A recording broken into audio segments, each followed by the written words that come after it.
Yo sé que a nosotros nos cuesta entender la eternidad de Dios, básicamente porque todo lo que nos ocurre en el tiempo, ¿no es cierto? Pero todos los que estamos en Cristo somos hechura suya, hechos para buenas obras, las cuales Dios preparó de... Entonces, ¿qué hizo Dios primero? ¿A nosotros o a las obras? A las obras, ¿verdad? Porque fueron hechas de antemano. Quiere decir que toda nuestra vida fue creada con un diseño y con un propósito para que andemos en Él. Es un propósito eterno. Si vinimos nosotros acá para que Dios solucione nuestra vida, estamos yendo al líder equivocado. Estamos acá para recuperar el diseño, la forma en que Dios nos conoció antes de que todo fuera creado, la forma en que Él nos pensó para que andemos en su propósito, disfrutemos, nos deleitemos, nos gocemos y expresemos su gloria. Para eso fuimos creados. Cerramos nuestros ojos. Segundo, por favor. Señor, líbranos de nuestra escasa vocación por tu gloria. Líbranos de nuestra escasa vocación por las lágrimas, por los perdidos, por las escasas lágrimas por nuestros pecados. Señor, fuimos hechos justicia de Dios.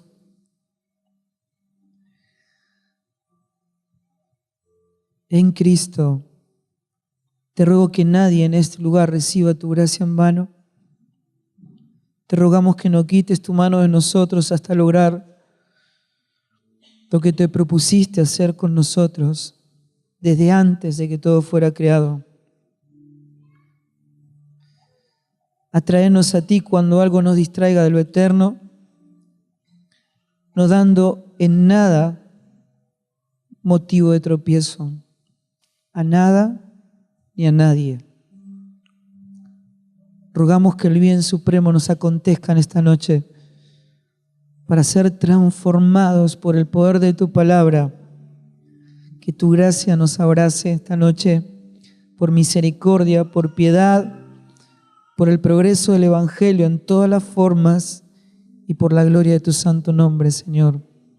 Te glorificamos, te bendecimos en el nombre de Jesucristo. Amén. Podemos sentarnos.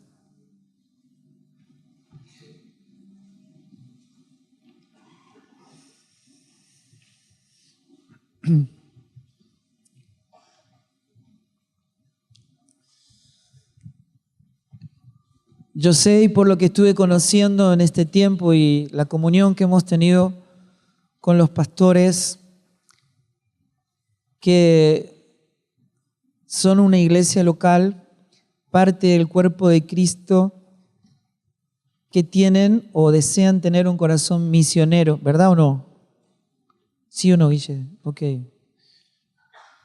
Lo que le quiero decir es que la iglesia no es otra cosa que no sea misionera.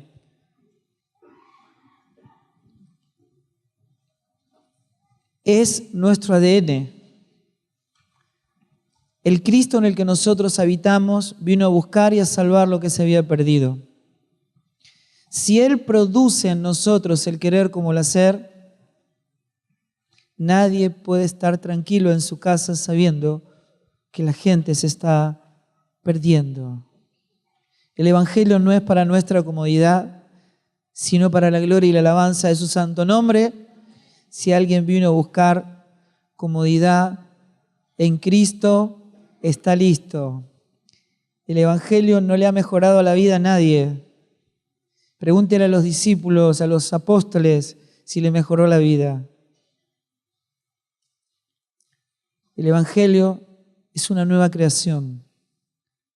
hace todas las cosas nuevas y nos hace habitar en el hombre celestial, donde sin importar las circunstancias que vivamos en este mundo, vivimos en la plenitud de aquel que todo lo llena en todo. Es esta plenitud y es este gozo que nos inunda y esa plenitud de la cual tomamos todos gracia sobre gracia. Esto es infinitamente mayor que un mejoramiento temporal, sabiendo que la vida del hombre es como la niebla del campo, que aparece y desaparece, pero todo lo que está en Cristo es eterno. Así que necesitamos que Dios nos revele su ADN, su sustancia, su propósito. Toda la palabra de Dios de principio a fin dice que ese es el propósito eterno para cada uno de nosotros. No es tan claro cuando uno dice Dios tiene un propósito para tu vida. Dios tiene un solo propósito y es su propósito y no se incluyó en él.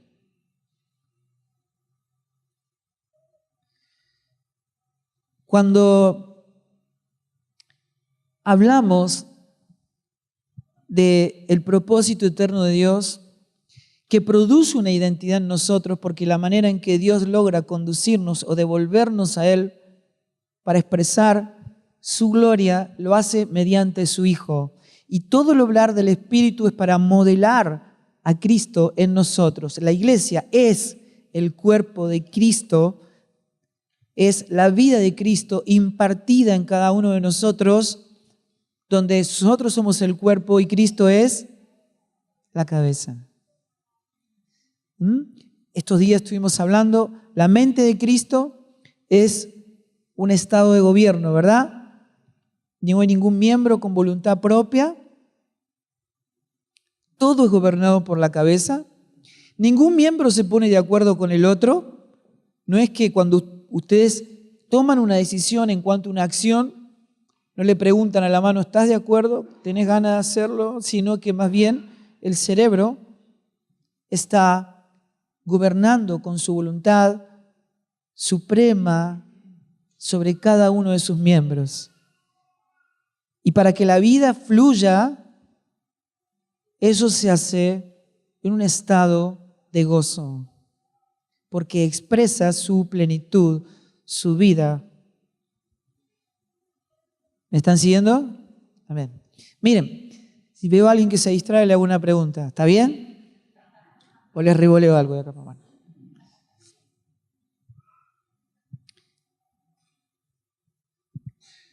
La iglesia como cuerpo de Cristo tiene un propósito, tiene una identidad que es Cristo. Si recuerdan, no voy a hablar de eso, pero Pablo, que fue el apóstol enviado a los gentiles para revelar el misterio de su voluntad, que es Cristo en nosotros, se agarraba la cabeza permanentemente con los hermanos. A los hermanos de Gálatas le dice, estuve entre ustedes para hablarle del misterio de su voluntad, Cristo en nosotros. Escuchen, ya no se trata de nuestra vida, no vivimos nosotros, sino que vive Cristo en mí. ¿Sí se entiende eso, verdad? Aunque hay que apretar un poco ahí para que la cosa fluya, ¿no? Porque hay que entender la diferencia que es vivir. ¿Ustedes qué sienten cuando alguien le dice, yo vivo para Cristo? ¿Lo sienten bien? ¿No parece algo bueno? Pero no es lo mismo vivir para Cristo a que Cristo viva su vida en mí. No es lo mismo. Escuchen, Dios no quiere nada que se parezca a su Hijo. Dios quiere a su Hijo. No es lo mismo. ¿Sí me entienden o no? Aprieto un poquito más. Escuchen, hay una película que se llama El Sustituto. Es un gran ejemplo. Capaz que alguno la vio. La protagoniza Angelina Jolie, por si la quieren ver. Esto fue un hecho real en los Estados Unidos. Secuestran a un chico y la prensa se hace eco de ese hecho. Así que se convierte en un problema de Estado. El gobierno de los Estados Unidos agarra a las autoridades y le dicen, vayan a buscar a ese chico que aparezca. Así que ellos van, pero el chico no aparece. Así que para resolver el problema, ¿qué hacen? Le llevan otro chico a su mamá. Cuando la mamá lo ve, dice, ese no es mi hijo.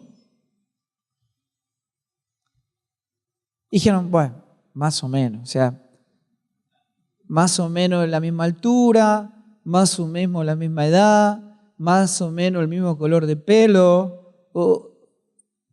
¿Qué locura nos puede hacer creer a nosotros que una mamá quiere algo que se parezca a su hijo? Ella quiere a su hijo. ¿Qué nos puede hacer pensar a nosotros que Dios quiere algo que se parezca a su hijo? Dios quiere a su hijo. No somos un montón de gente actuando como Cristo, es Cristo actuando en nosotros. Es muy diferente. ¿Verdad? No somos gente buena. Cristo es el bueno. Él es el que expresa el supremo bien en nosotros.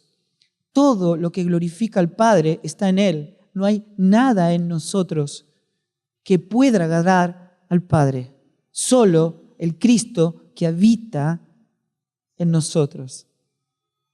¿Me están siguiendo, verdad? Así que Pablo va a los Gálatas y le explica, miren, esto es maravilloso. No tiene que ver con lo que hacemos ni con lo que decimos, sino con lo que somos en Cristo. Dios produce el obrar. No somos nosotros trabajando para Dios. Es Dios quien produce la obra. La obra es divina. No es gente haciendo una obra, es Dios produciendo su obra en nosotros, modelando a su propio Hijo. Es la gran noticia del Evangelio. El Evangelio no es un mensaje, aunque nosotros decimos, ¿no?, el mensaje del Evangelio, pero el Evangelio es una persona, ¿no?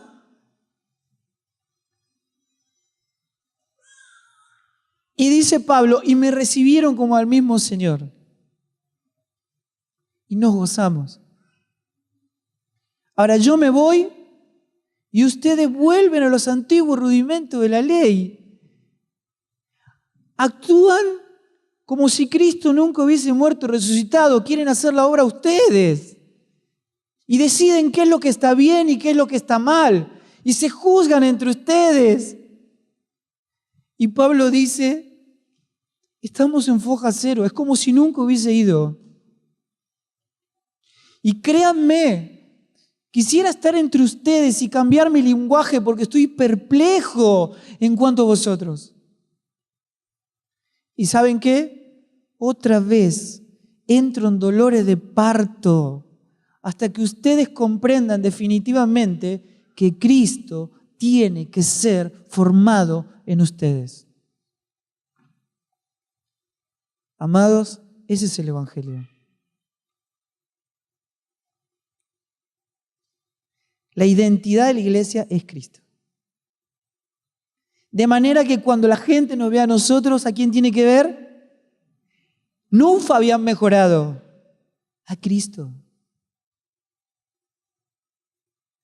Yo ayer hablábamos y decíamos, Dios no me hace un buen padre, Dios no me hace un buen hijo, Dios no me hace un buen hermano. El buen padre está en Cristo. El buen hijo está en Cristo, el buen hermano está en Cristo, todo lo bueno y lo que agrada y lo que glorifica a Dios está en Cristo. Si Él es manifestado en nosotros, se manifiesta todo lo que Él es en nosotros. Amén.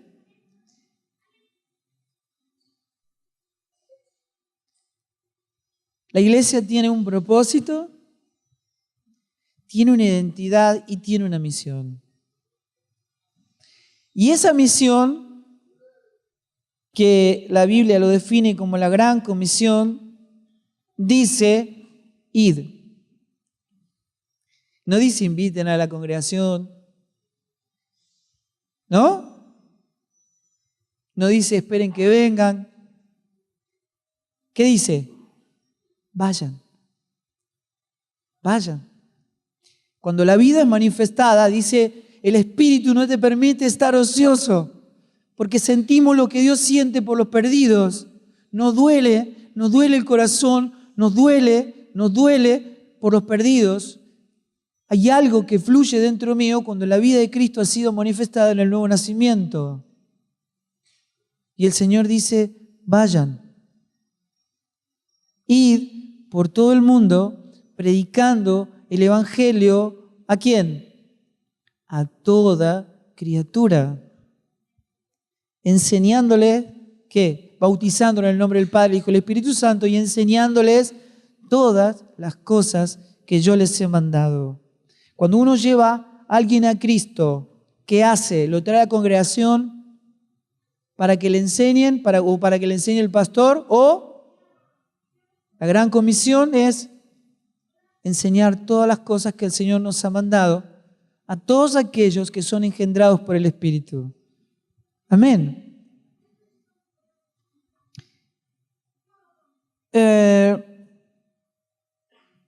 Eso quiere decir que el Evangelio es divergente y es transversal, es hacia afuera, ¿verdad?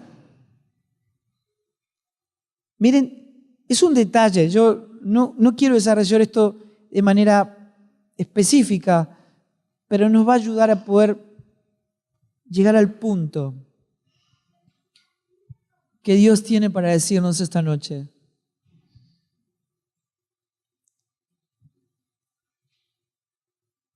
La divergencia es hacia afuera. La transversalidad del ministerio de Jesús era pasar de ciudad en ciudad. Si Jesús hubiese construido la iglesia como la construimos nosotros, hubiese comprado un terreno, ¿me entienden? Hubiese alquilado un edificio y la iglesia hubiese crecido comprando el terreno al lado, pero Él no lo hizo así. Porque todo su ministerio fue transversal.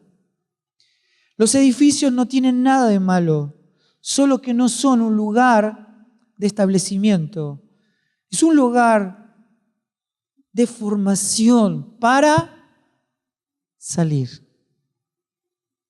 Amén.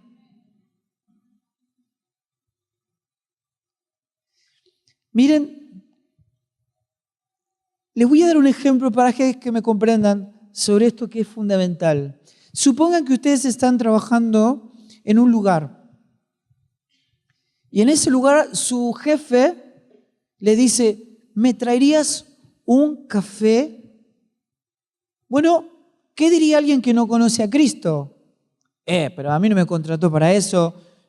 Mi puesto de trabajo es más importante. ¿No? Tal vez, digo. Pero ¿qué dice un hijo de Dios? Que comprende que en este reino el más pequeño es el mayor, que Cristo es amable, que Cristo es relacional, que sirve en la mesa de los más pequeños, que lava los pies de los que no lo merecen, porque es su sustancia. Dios no puede hacer otra cosa más que amar, porque esa es su sustancia. Un hijo de Dios es amable con todos, cuando siempre, hasta cuando tu esposa raya el auto, también, siempre. No porque seamos así, sino porque el Cristo que está en nosotros es eso. O vivimos nosotros o vive Él en nosotros. ¿No? Ahora cuando yo le llevo el café a mi jefe dice, ¿qué cosa esta persona siempre dispuesta, siempre amable, siempre tan preciosa en su carácter, algo especial tiene? Empieza a notar a Cristo en nosotros, pero después que pasa eso, ¿qué te dice tu jefe? Bueno, ahora anda a trabajar. ¿Por qué? Bueno, porque servir el café no es tu trabajo. ¿No? Cuando limpiamos el edificio, lo cual es completamente necesario, cuando acomodamos la silla, cuando cantamos o tocamos instrumentos en el tiempo de canto, cuando somos maestros de escuela dominical, etcétera, etcétera. Hermanos, servimos el café. Es hermoso, es precioso, Dios lo ve, la gente lo ve. Dios se alegra porque reconoce a su Hijo en nosotros. Pero ese no es nuestro trabajo. Nuestro trabajo está allí, yendo a buscar a los perdidos, porque para eso vino Cristo, a buscar y a salvar lo que se había perdido. La luz es útil en la oscuridad. Somos luz, somos sal. La iglesia no puede estar establecido en una caja porque ahí no se puede iluminar, hermanos. Amén. ¿Dolió? Nada. ¿No?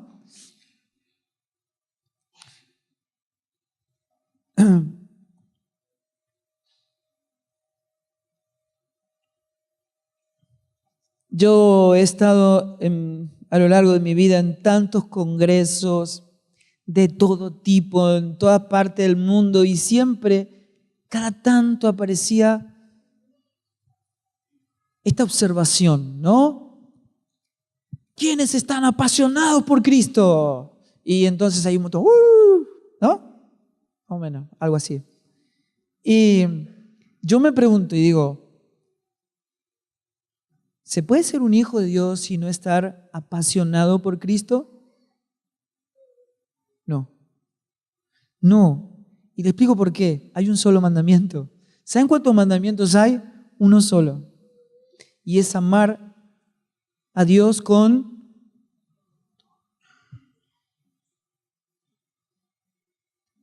todo tu corazón, toda tu mente, toda tu alma, todas tus fuerzas, amarlos con pasión.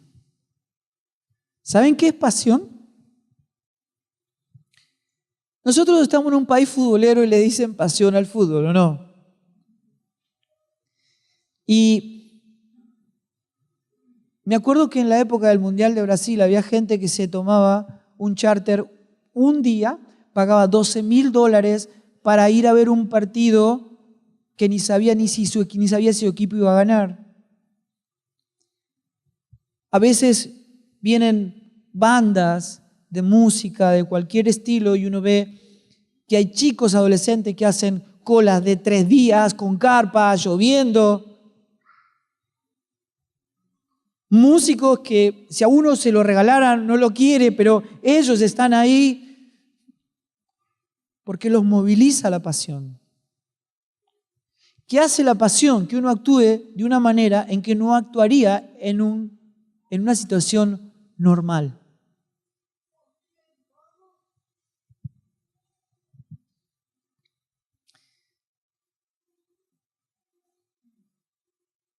Pero la pasión logra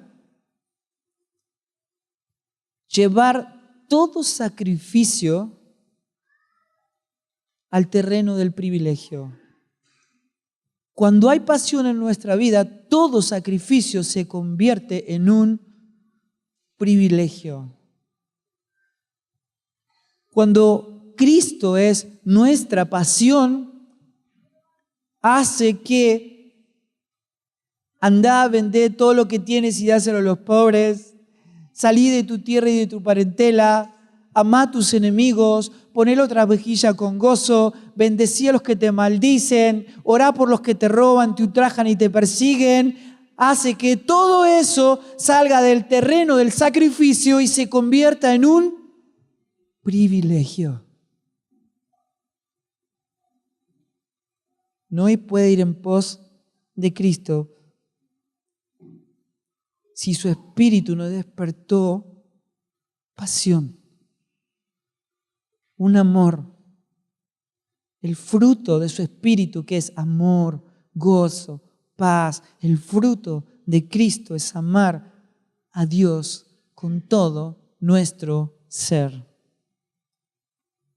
Si no hay pasión, no vamos a poder llevar a cabo aquello por el cual Dios nos escogió. ¿Amén? Y si eso falta, hermanos, no es algo sencillo, es bien serio, hay que comer del pan de vida.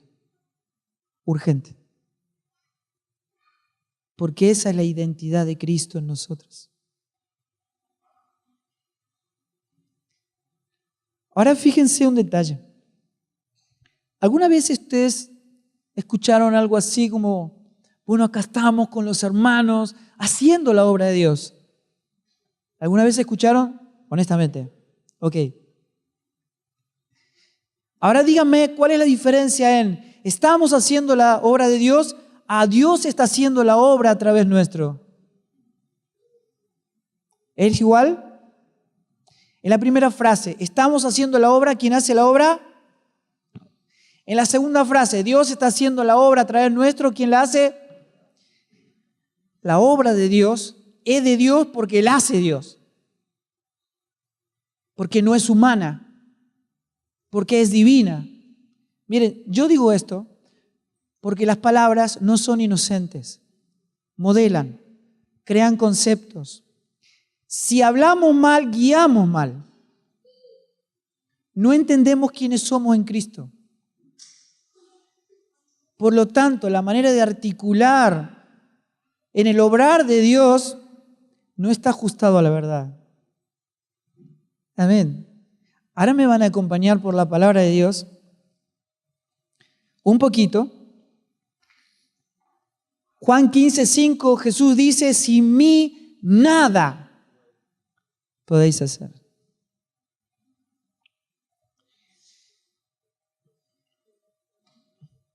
Salmos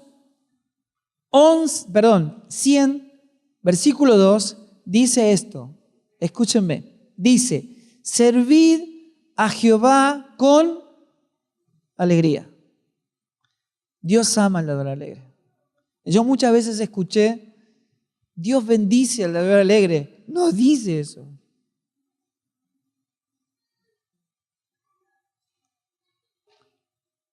Sería un error escritural eso.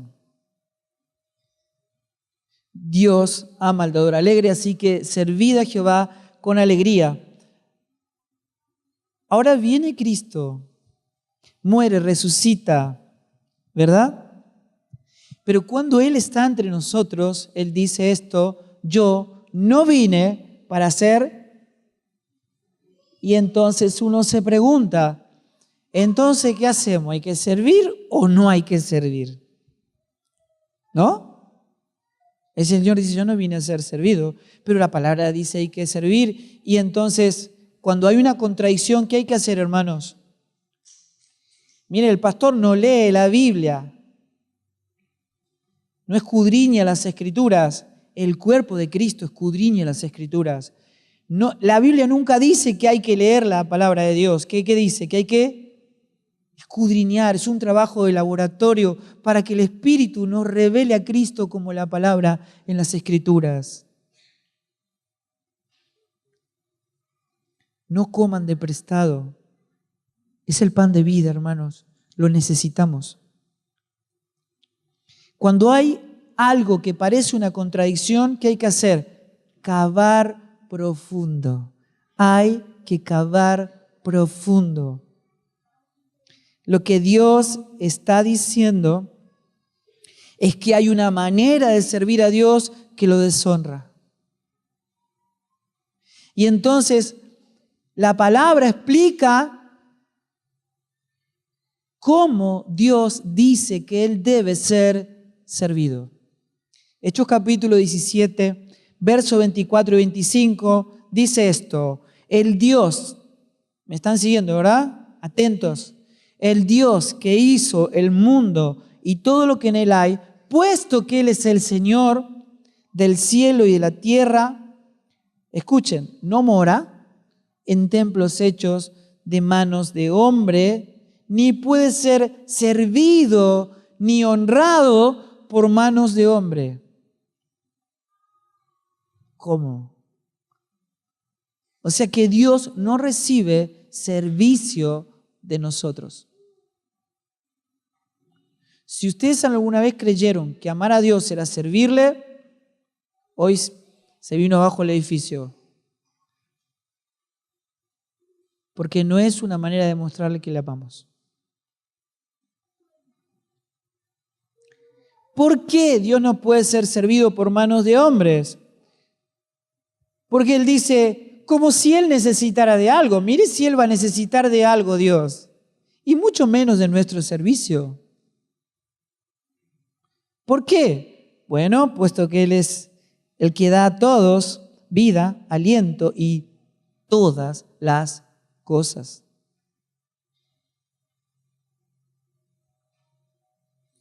Mire, para muchos de nosotros puede ser la mejor o la peor noticia de todos.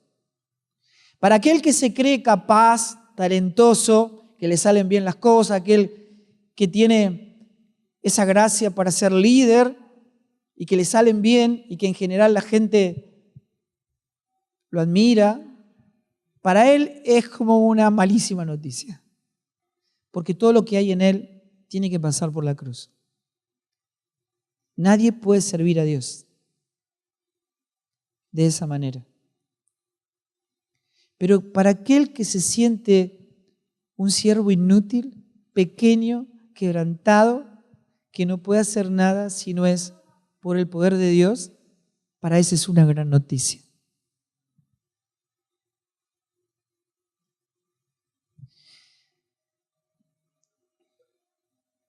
Cuando uno pasa por la cruz, lo primero que se pierde es la confianza en sí mismo, la autoconfianza.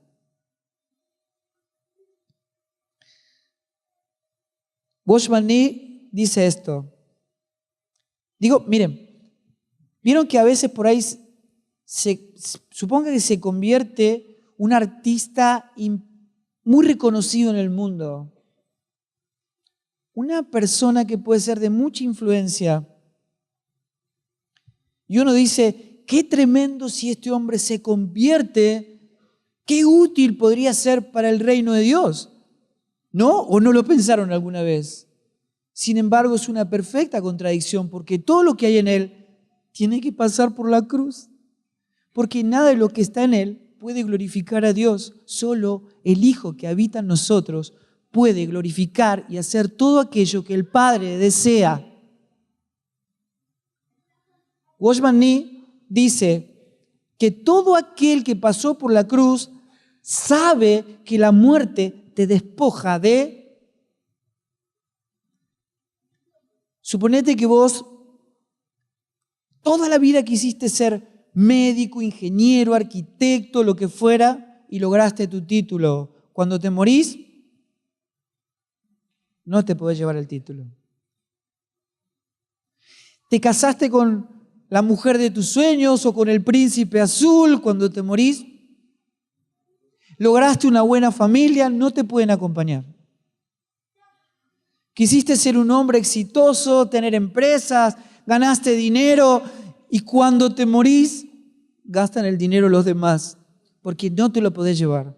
Porque la muerte te despoja de todo. Todo aquel que pasó por la cruz sabe que la cruz te despoja de todo.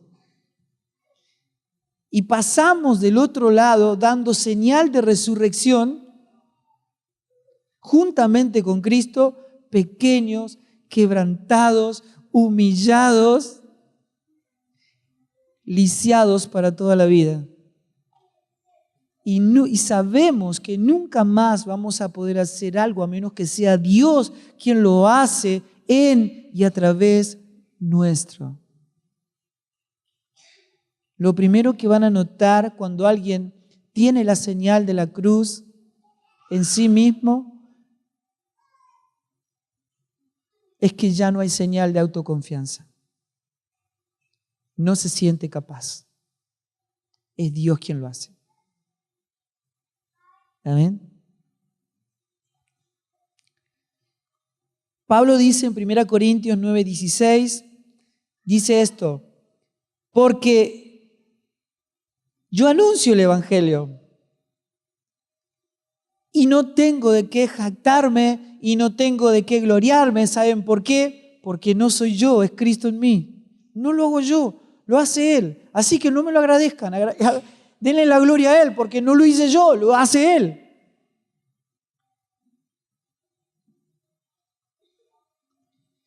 ¿Y saben por qué predico el Evangelio? Dice Pablo. Porque me es impuesta necesidad. Escuchen, no servimos a Dios porque Dios lo necesite, sino porque lo necesitamos nosotros. ¿Saben qué cosas hacemos por necesidad nosotros? Por ejemplo, respirar. ¿Ustedes creen que nosotros respiramos por el sentido de la responsabilidad? Respiramos porque lo necesitamos para vivir.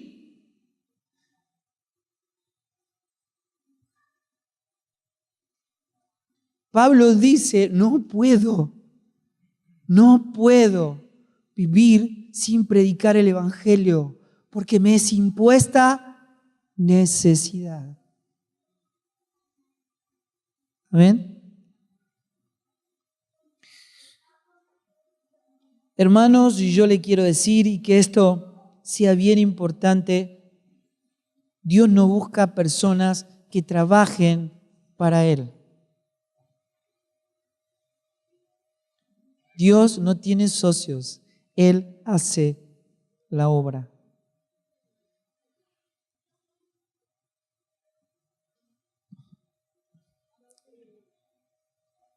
Salmo 50, versos 5, 10 y parte del 11 dice esto: no tomaré de tu casa becerros, porque mía es toda bestia del bosque. ¿Saben qué está diciendo? Es como que yo entre a tu casa, agarre algo de tu casa y te diga, toma, te lo regalo. ¿Cómo te voy a regalar algo que es tuyo? ¿Qué le podamos dar a Dios si todo es de Él?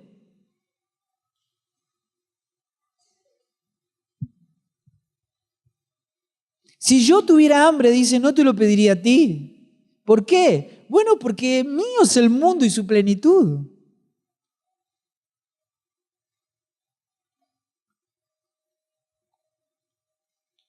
Y este pasaje es maravilloso. Marcos, capítulo 2, verso 17, dice esto: los sanos no tienen necesidad de médico, sino los enfermos. No he venido a llamar a justos, sino a pecadores. ¿A qué? Al arrepentimiento. Escuchen. ¿Saben qué está diciendo en este pasaje? Está diciendo, los enfermos no sirven a los médicos.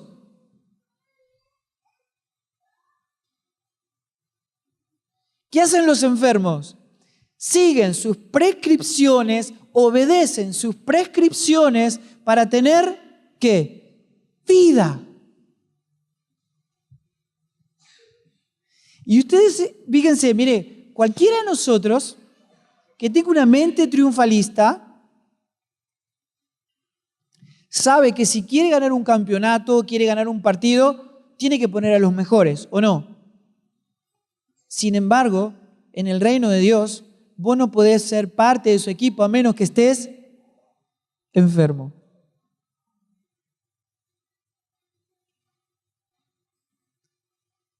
Él no vino a buscar justos, sino pecadores al arrepentimiento. Los sanos no tienen necesidad de médico, sino los enfermos. Escuchen, hermanos, la obra de Dios depende exclusivamente de que no obremos. No, me estás matando. Sí, eso dice toda la Escritura.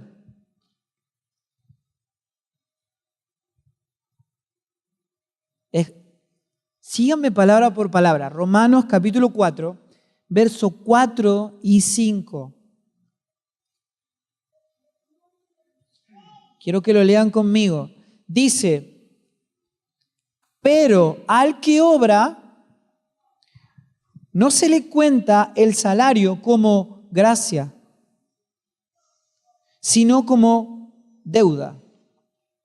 Mas el que no obra, sino que cree en aquel que justifica al impío, su fe le es contada por justicia. ¿Saben qué está diciendo? Miren, le doy un ejemplo. Suponga que ustedes van a un restaurante y viene un mozo, ¿y qué hace el mozo? Te sirve. Pero cuando llega fin de mes, ¿ese dinero que le dan es un regalo o es un salario? Es un salario. El dueño del restaurante tiene una deuda con él porque trabajó. Pero el que no obró, el que no trabajó, sino que cree en aquel que justifica al impío, le es contado por justicia. Eso es gracia. Si alguien no trabajó y yo le doy dinero, eso es un regalo, eso es gracia. Es importante porque esta es la mente apostólica.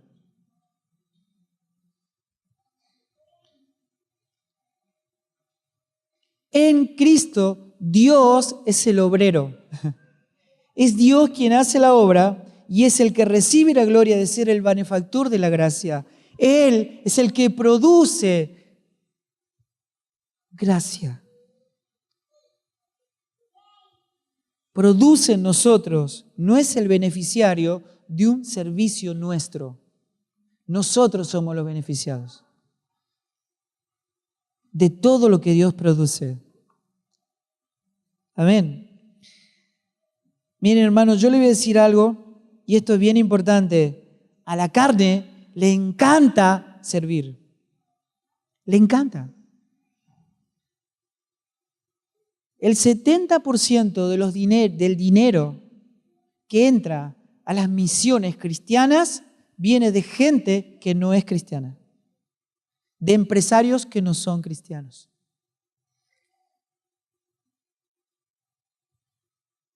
La iglesia está en el campo trabajando por los necesitados.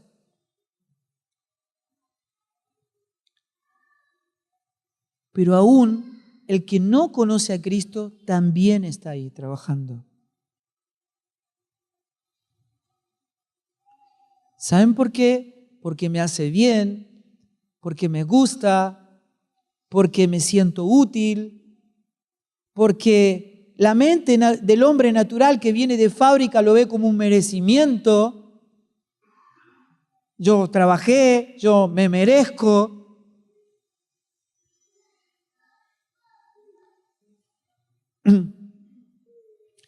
La pregunta es esta, entonces, ¿cómo debemos servir a Dios?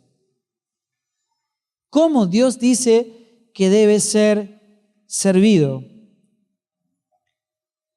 Romanos 12:11 dice esto: en lo que refiere a diligencia, no perezosos, fervientes en espíritu, sirviendo al Señor. ¿Saben por qué leo este pasaje? Para que nadie diga, Fabián dijo que no hay que servir. No dije eso. Nunca dije eso. Necesitamos saber a qué Dios llama servicio. No es trabajar para Él.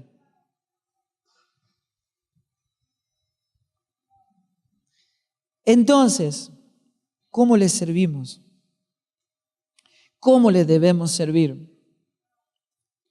Hay un pasaje hermoso en Salmo 123, verso 2, que dice esto: he aquí como los ojos de los siervos miran a la mano de sus señores, y como los ojos de la sierva a la mano de su señor, así nuestros ojos miran a Jehová nuestro Dios hasta que tenga misericordia de nosotros. Está diciendo esto: el Señor está haciendo la obra y Él me toma en sus manos. Y yo veo cómo Él hace la obra usándome a mí como instrumento en sus manos, y yo le miro hacer la obra como esperando recibir de Él misericordia. Le voy a explicar esto. Miren, por ejemplo, es un ejemplo.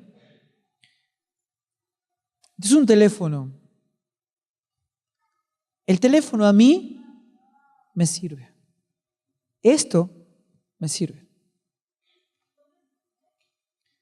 Ahora, este teléfono, si estuviera en una mesa y nadie lo usara, no solamente no serviría, sino que además sería una verdadera molestia. Che, ¿de quién es esto? Tengo que usar la mesa, sáquenlo de acá.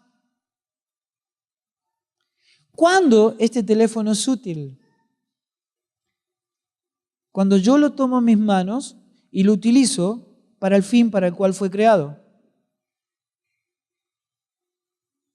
Cuando nosotros le servimos a Dios, cuando Él nos toma en sus manos y nos utiliza para el fin para el cual fuimos creados.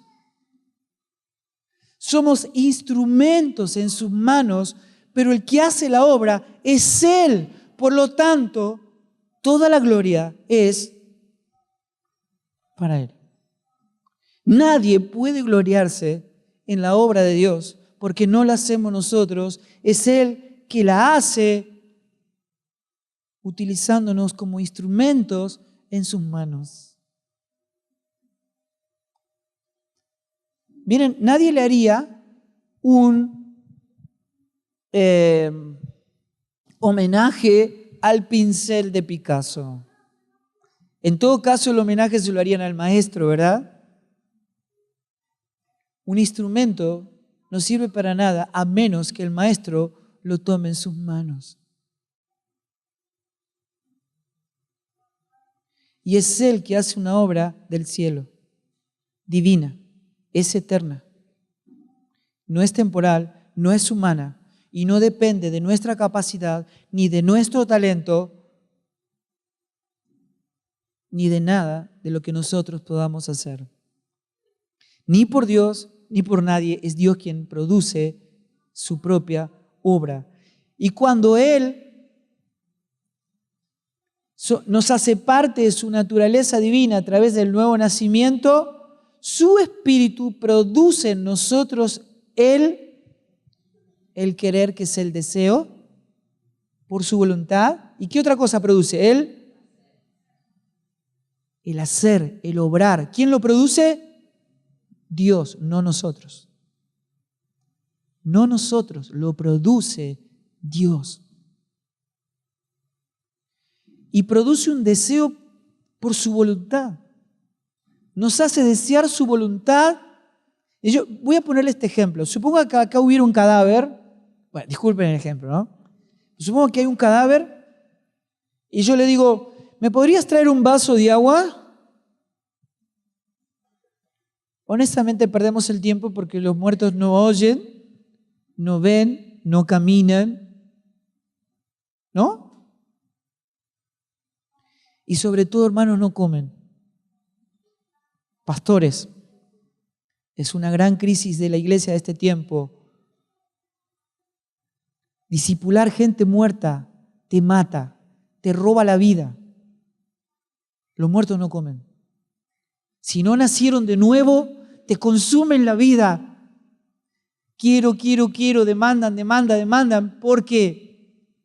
Porque la vida no ha sido manifestada. Pero cuando la vida se manifestó, no lo tenés que mandar a obedecer, porque mueren por obedecer. No lo tenés que mandar a pedirle perdón a tu hermano, porque si no le pidió perdón a su hermano, no saben qué pasa. No puede dormir, porque la vida ha sido manifestada. Ama como Dios ama. ¿Qué hace Dios con ese cadáver que soy yo? Ese cadáver. ¿Qué hace Dios? Me resucita por el poder del Evangelio. Por la obra completa de Cristo en la cruz, por su poder, me resucita. Después pone en mí el deseo por ir a buscar ese vaso. Y después produce el poder para que yo pueda ir a buscar ese vaso. Todo lo hace Dios. Me da vida, me pone el deseo por hacerlo y produce el obrar en mí. Todo lo hace Dios. ¿Cuál es el premio que yo me llevo? ¿Quién me tiene que agradecer? ¿De qué me puedo jactar si todo lo hace Dios? ¿Quién puede reclamar en el pueblo de Dios si es Dios quien produce? Si todo es gracia de Dios. Solo gratitud, hermanos. Gratitud, gratitud, gratitud y considerar siempre mayor a tu hermano. Amén. Viene que estoy terminando.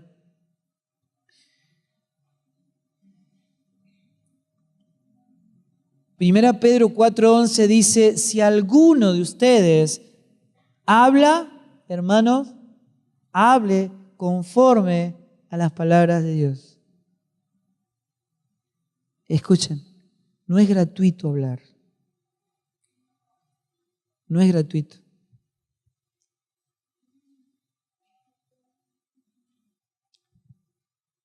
Si no son palabras de Dios, si no es Dios hablando a través nuestro, si no es gracia la que se manifiesta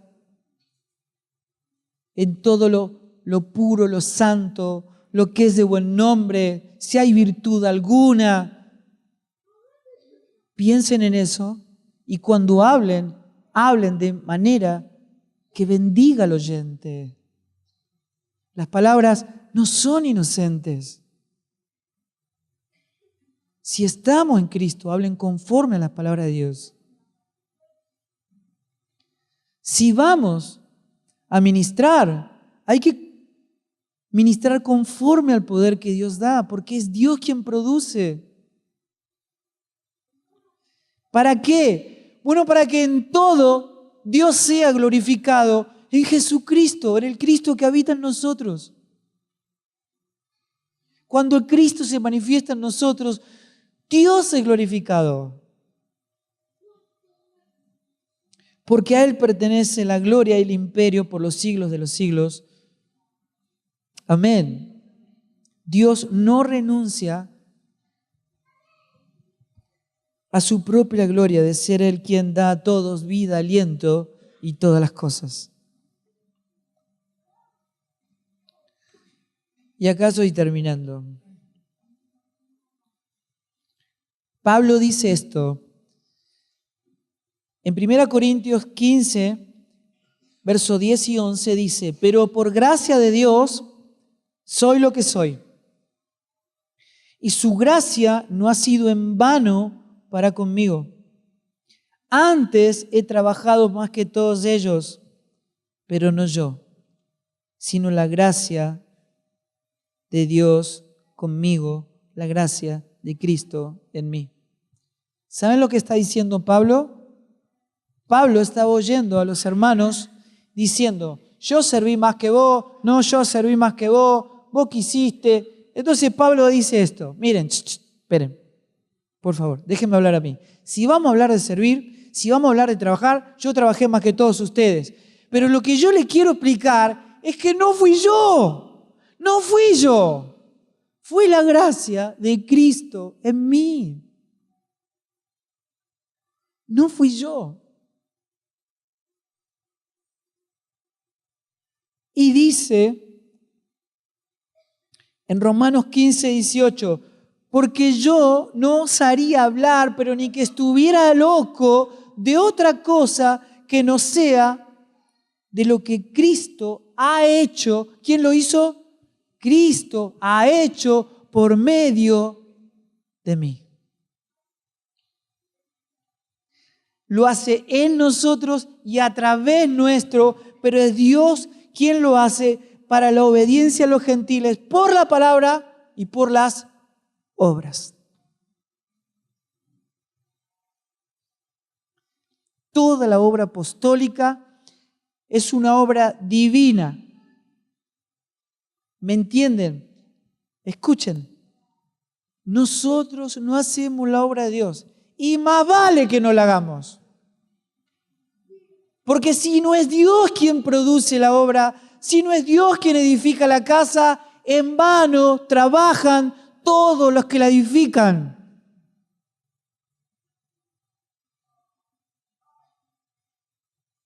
Para Dios, el obrar humano, ¿saben qué es? Nada. ¿Saben qué es vano? Vacío. Nada. Todo lo que hacen los edificadores para Dios es nada si no es Él quien edifica la casa.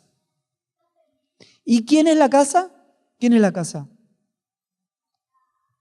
No me digan el edificio, no es bienvenidos a la casa de Dios. No, no dicen eso. O sí, cada tanto, se les escapó alguna vez. ¿Cuál es la casa? Cristo es la casa. ¿Quién es el templo? Cristo es el templo. ¿Dónde habitamos los hijos de Dios? En Cristo. Jesús dijo ante el templo de Salomón, dijo, destruyan el templo, yo en 3 días lo voy a reedificar. Y dice la palabra que estaba hablando de Él mismo. Él estaba diciendo, a partir de ahora, ninguno va a tener que ir ni a un edificio, ni a una montaña, ni a una ciudad para adorar, porque a partir de ahora el único lugar de encuentro con el Padre soy yo, y nadie viene al Padre si no es por mí. Yo soy el templo, yo soy la casa. Yo soy el lugar santísimo, el sumo sacerdote, el único mediador entre Dios y los hombres. Todo aquel que está en Él nunca entra y sale de su presencia, porque habitamos en el lugar santísimo por la eternidad, hermanos. Eso es lo que somos en Cristo. Amén.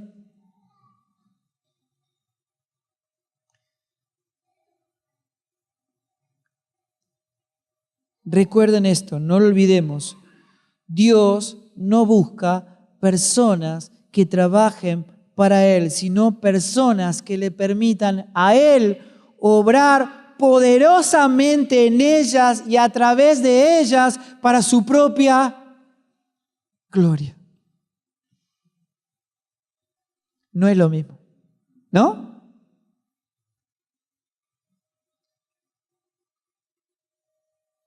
Miren,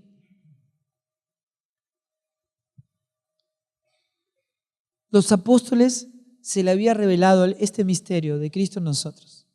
El misterio que estuvo oculto de tiempos eternos, se les había revelado. Lo habían visto. Y el Señor habían dicho que el reino de Dios es como un hombre que encontró un tesoro en un campo y entendió el valor del tesoro. Y se dio cuenta que ese tesoro valía miles de millones de veces que todo lo que tenía él. Así que fue corriendo y dice, y con gozo, ¿me escuchan? Con gozo, vendió todo, con gozo, porque el tesoro valía miles de millones de veces más que todo lo que tenía. Con gozo vendió todo para obtener el campo donde estaba el tesoro. Si no se te revela el valor del tesoro, nunca vas a vender con gozo todo lo que crees poseer. Si el Espíritu no me revela el valor eterno, infinito del Cristo que habita en nosotros, vamos a estar mezquinando. Pero yo quiero servir de esto, quiero servir de lo otro, yo sé hacer lo otro, yo me siento más a gusto acá, yo me siento... ¿Quién dijo que uno tiene que servir donde a uno le gusta? ¿No es Dios quien hace la obra? Miren, no importa quién sea, si sos arquitecto, médico, maestra de escuela, si soy maestra de escuela, pues soy maestra de escuela dominical. No tiene nada que ver. Es Dios quien hace la obra, no depende de tu capacidad. La mayoría de las veces lo que Dios produce contradice todas nuestras expectativas. Porque tengo que estar clavado en la cruz para ser útil en las manos de Dios. Crucificado juntamente con Él. Y que Dios me lleve donde Él me necesita, donde Él quiere, y que me haga hacer lo que a Él le gusta, no lo que a mí me gusta, porque la obra es divina. ¿Ustedes creen que la iglesia es un montón de gente poniéndose de acuerdo? La iglesia es un montón de gente que renunció a su voluntad para solamente hacer la voluntad de Dios.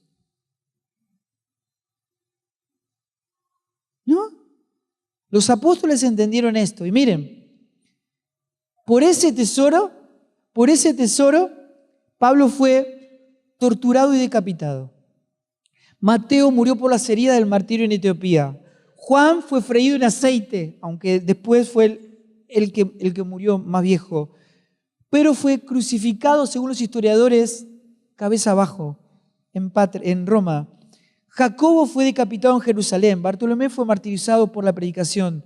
Andrés fue crucificado en una cruz en forma de X en Patras, en Grecia. Tomás fue atravesado por una lanza en la India. Escuchen, esperen. Yo puedo pasarme así y decirle todos los apóstoles, y voy a seguir, y voy a seguir, y voy a seguir. Todos murieron mártires por predicar el Evangelio. ¿Ustedes creen que yo voy a venir acá para que Dios me libre de todos estos peligros? Díganme ustedes por qué Dios no lo libró a ellos.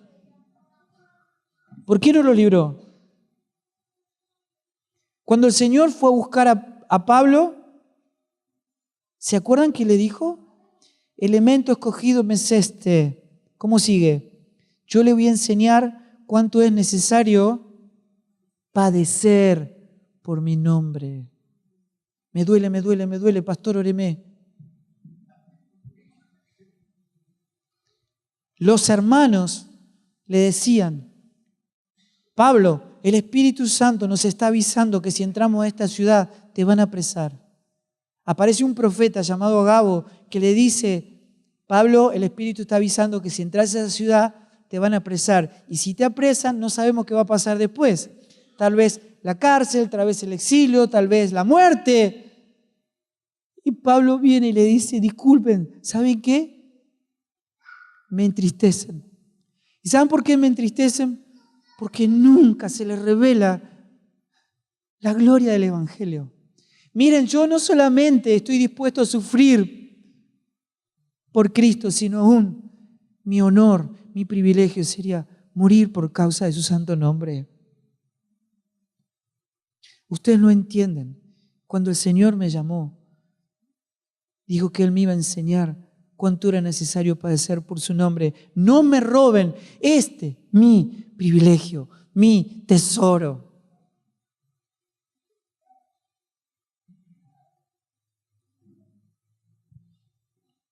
Cuando Dios te avisa, no es para que te rajes, es para que te prepares, porque viene algo glorioso.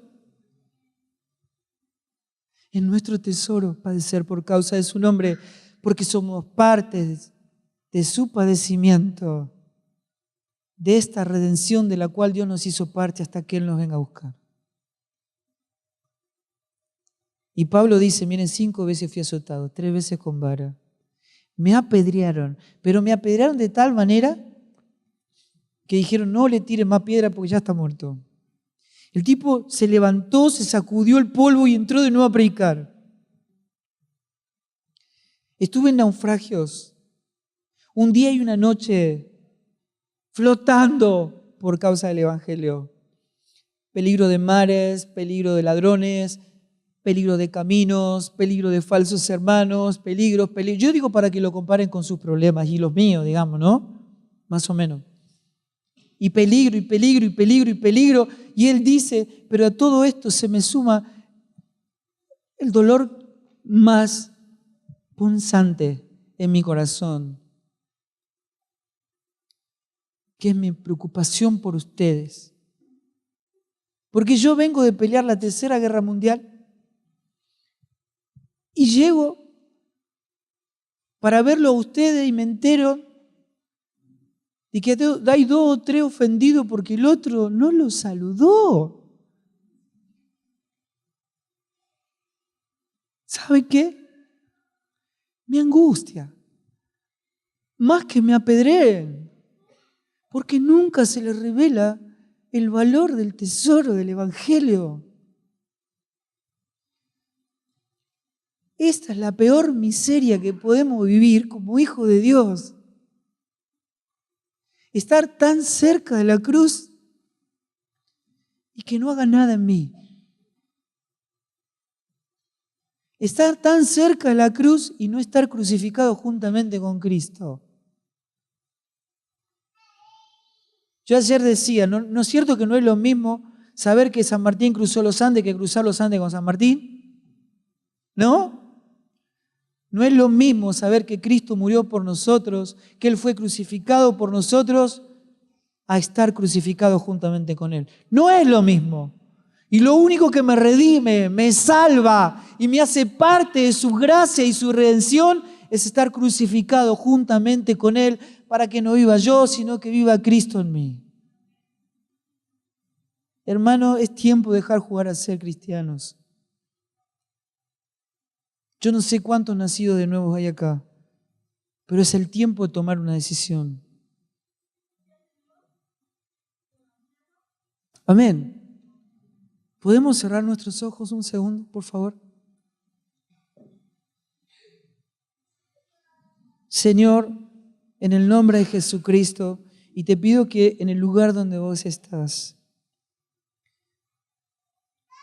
si lo que Dios habla mediante su palabra, mediante su Espíritu Santo revelándonos a Cristo como la palabra, obrando en nosotros para transformarnos a su misma imagen,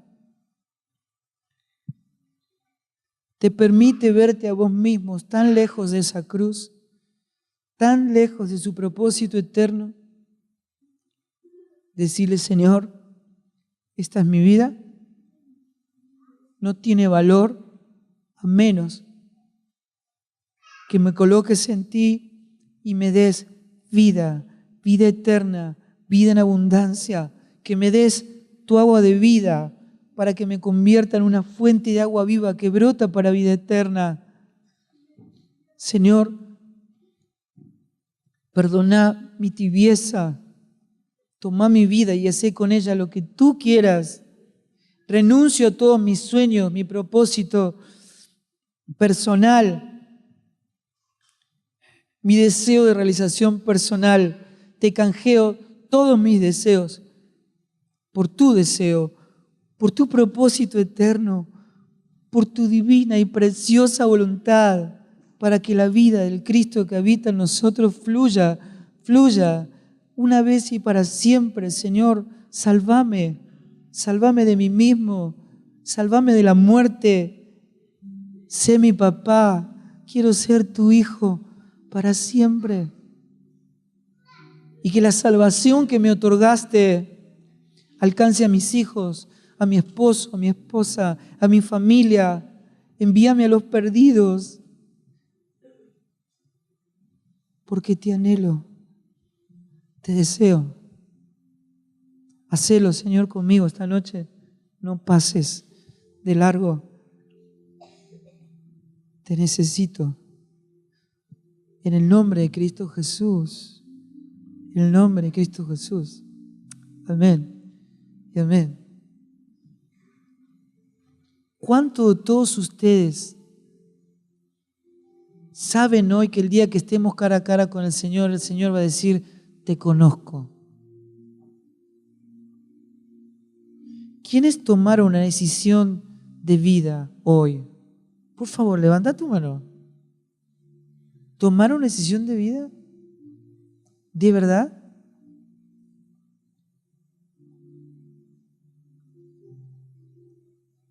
Hermanos, Dios lo logra en nosotros. No fuimos llamados a ser evangélicos. Dios nos libre. Fuimos llamados a dar, a conocer, a expresar al Cristo que habita en nosotros y nosotros en Él. Amén. Que la gracia de Dios esté con ustedes. Muchísimas gracias. Un verdadero gozo.